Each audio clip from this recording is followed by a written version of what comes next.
In 2003, in a single weekend, someone walked into one of the most secure vaults on Earth and walked out with over $100 million in diamonds and jewels. No alarms, no guards, no Hollywood CGI, just pure old-school engineering and patience. The gang was called the School of Turin, experts in alarms, locks, and security. They spent years preparing a perfect heist and then threw it all away, literally in a bag of rubbish on the side of a highway. Inside that bag, documents, tools, and a half-eaten salami sandwich with DNA on it. This is the story of how they pulled off the heist of the century, the Antwerp Diamond Heist, and how lunch ruined everything. Antwerp, Belgium, the Diamond District. To understand this heist, you need to understand the stage. Antwerp's Diamond District is just a few city blocks.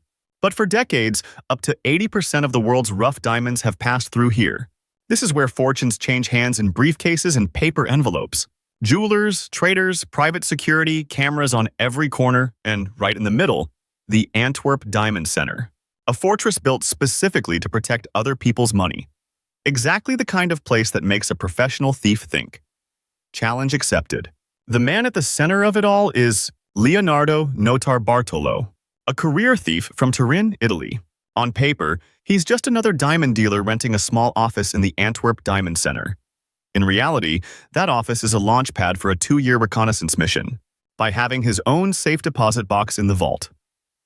Leonardo gets something money can't usually buy. Routine access to one of the hardest vaults in Europe. Every visit, every handshake, every cup of coffee with the guards is part of the plan. Leonardo doesn't work alone. Around him is a loose network of Italian specialists that police will later nickname the School of Turin. There's the genius, an electronics and alarm expert.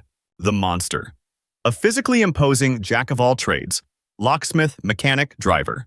The king of keys, an older man known for forging almost any key in the world. And then there's Speedy, the nervous driver whose anxiety will eventually play a big part in how everything falls apart. Together, they're not just robbing a vault, they're trying to beat the entire security industry at its own game. The vault they're targeting sits 2 floors below ground, inside a building that already has its own private security and sits in one of the most heavily guarded districts in Europe.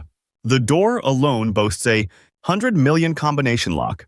Behind it, infrared sensors for heat, motion detectors, a seismic sensor that feels vibrations, Doppler radar to detect movement, magnetic field that sets off alarms if it's broken.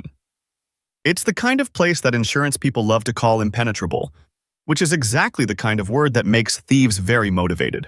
Leonardo's day job gives him all the time he needs. He studies every routine, when guards walk, when cameras sweep, how the vault door's combination is entered. According to later investigations and interviews, the team installs a tiny camera above the vault door, disguised in the ceiling, quietly recording the guard as he enters the combination over and over again. Back in Italy, they build a life-size replica of the vault door in a warehouse. Night after night, they rehearse opening it, bypassing each layer of security until it becomes muscle memory. The heist is turning into a science experiment. For all the high-tech security, some of the solutions are surprisingly low-tech. On one visit, Leonardo allegedly sprays hairspray over the vault's thermal motion sensor.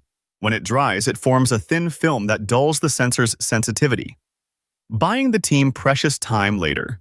The magnetic alarm on the vault door is trickier. It relies on 2 metal plates staying perfectly aligned. If they separate, alarm.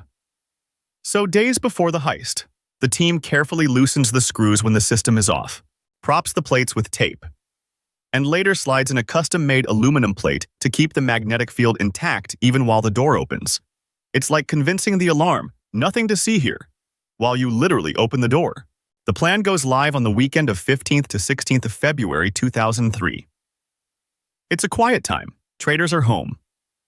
The district is mostly empty, and everyone assumes the technology will keep watch. The crew slips into the Diamond Center building. They know where the cameras are, which corridors are blind spots, and which doors have already had their locks quietly copied. 2 years of preparation now come down to a few crucial hours underground, armed with the recorded combination and a custom-made key. One of the thieves spins the dial with the confidence of someone who's already done this 100 times in a warehouse back home. The vault's huge locking bolts retract. They switch off the lights and crack open the heavy day gate with a crowbar. careful not to make any sudden vibrations. The vault opens, and the alarms stay silent. Every small hack, every calibration has worked. Inside, there are 189 safe deposit boxes, each with both a key lock and a three-letter combination. The crew doesn't have time to politely open them one by one. Instead, they use a custom hand-cranked device that slices through the box doors like a can opener. They open 109 boxes. Inside, loose diamonds, sealed packets of stones, gold, jewelry, even bearer bonds and cash by the end of the night. They've cleared out valuables later estimated at over $100 million. Most of it has never been recovered. When their bags are full, they reverse the whole process. The infrared sensor is still fooled. The magnetic field still thinks the door is closed. They shut everything behind them and walk out the way they came. No alarms, no firefight, no car chase. On Monday morning, traders will arrive to a perfectly quiet building and a vault that has been quietly emptied hours earlier.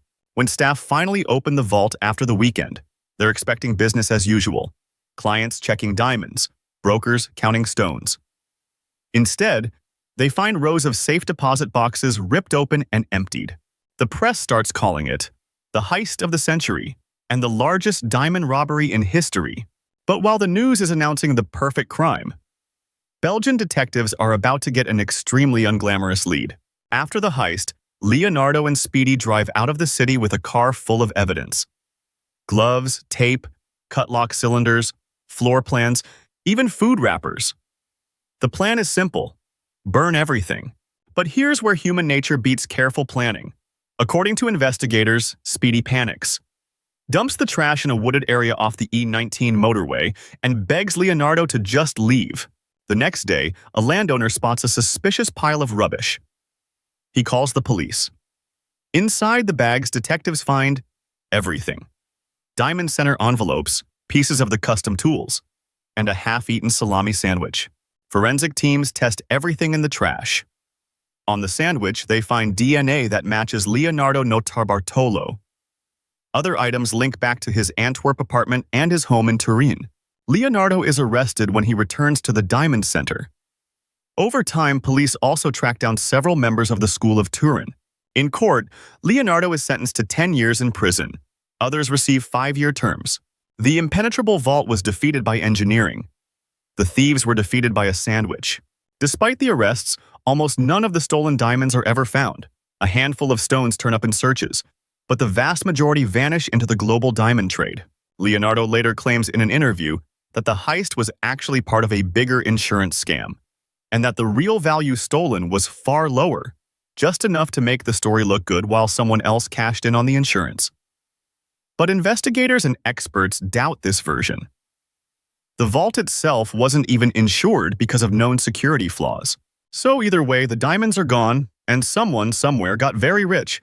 Today, the Antwerp Diamond Heist has its own book, podcasts, TV dramatizations, and even a recent Netflix documentary where Leonardo himself talks about what happened, at least his version of it. It's held up as the ultimate example of how even the most advanced security can be undone by people who are patient, observant, and creative. But it's also a reminder of the opposite truth, that perfect plans are still fragile. Because humans are still human, someone gets anxious, someone decides not to burn the trash, someone leaves half a sandwich in a bag. In the end, the vault's alarms did nothing.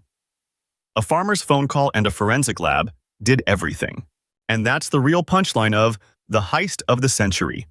The world's most sophisticated diamond robbery was solved by littering. Hit like, follow, and subscribe for more caper videos.